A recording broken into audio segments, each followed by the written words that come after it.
Welcome. We are Ann and George Neff of Dr. Neff's Incredible Puppet Company. We would like to share with you and answer the questions that visitors to our Arts in Bloom site always ask. Of course, the puppets always hear the questions too, and they've asked to participate. Aunt Mildred, would you lead us off? Why, of course, dear. What kind of puppets do you do? Actually, we use all kinds. Hand puppets, shadow puppets, rod puppets, whatever it takes to tell this story. Here are the iconic hand puppets we made for their show, Punch and Judy. These are hand puppets for an old Italian script, Zeza. That's Mildred.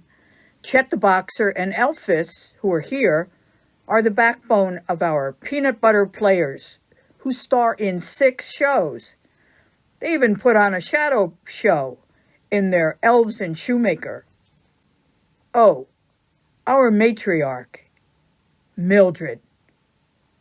Watch and see if she shows up again during this presentation. This is Nomus from Pictures at an Exhibition. Elphys the elf. Do you really make your own puppets and shows? Yes, we do. We construct complete model theaters. We also build props and stages and sew the curtains. And we build almost all of the puppets. One of the challenges for our circus show was to put together a huge British seaside puppet stage. Our circus show, Under the Little Top. Here are the acts. And this is the cast. Chet the Boxer. What about marionettes? Although we do have a few very special marionettes, we don't have a whole string puppet show. However, we have developed a simple rod marionette based on traditional European puppets. This has become our most extravagant show, performed at Italian festivals. We have 4 different episodes. Here are George and Henry in the workshop, building that monster you saw in the last photo. Joe the Troll. How do you decide which shows to build? Sometimes we perceive a demand for a particular type of show, say an outdoor show like our circus. Other times we build a show, well, because someone asked. A request for a Cinderella show got us into making a complete shadow show using overhead projectors to accompany a live guitar performance. As a puppeteer, what is your inspiration, dear? We may see another puppeteer do something interesting, or spy a new building method or material. When we come across an intriguing story, we ask, now, how could we tell this one visually with objects like puppets and effects? Our rainbow crow was drawn from a Lenape Indian legend.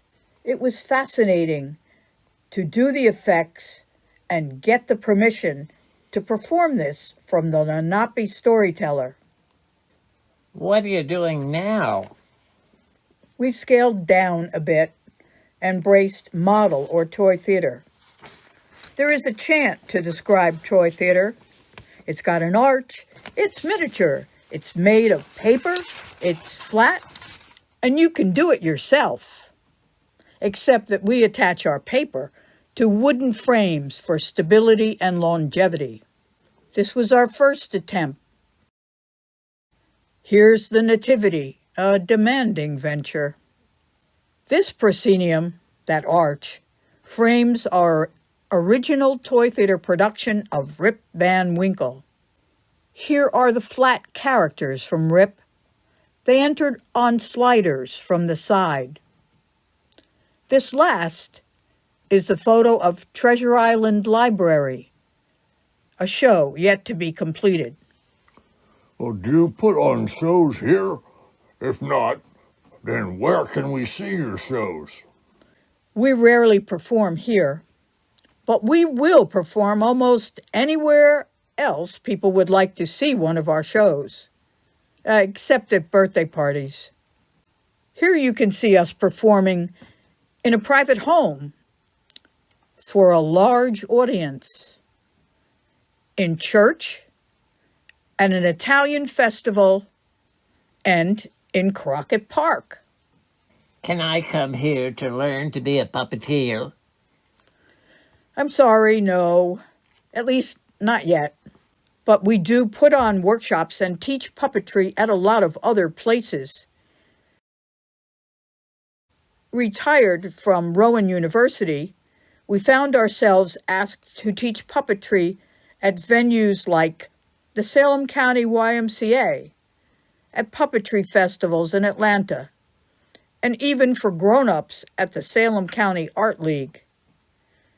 Of course, whenever we're open for Arts in Bloom, we'll be teaching how to make a puppet.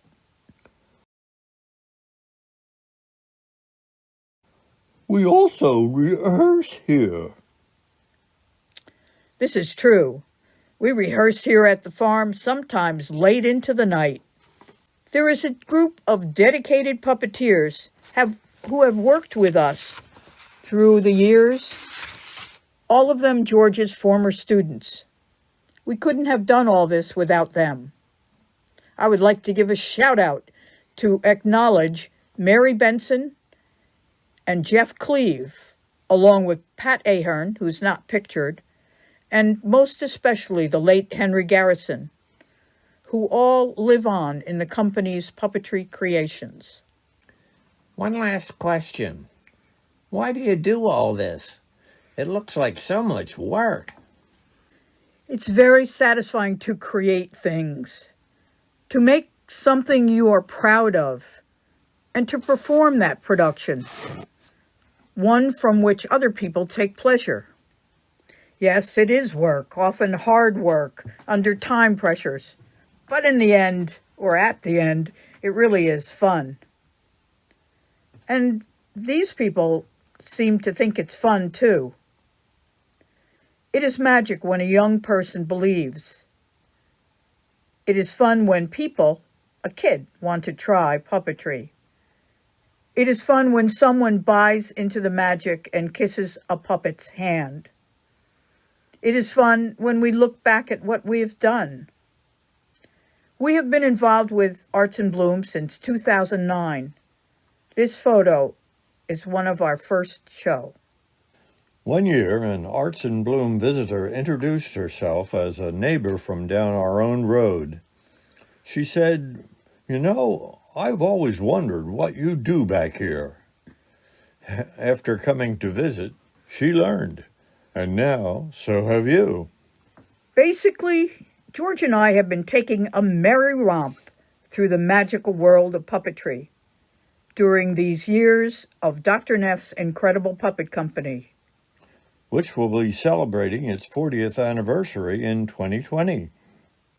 And we're still at it, doing puppetry.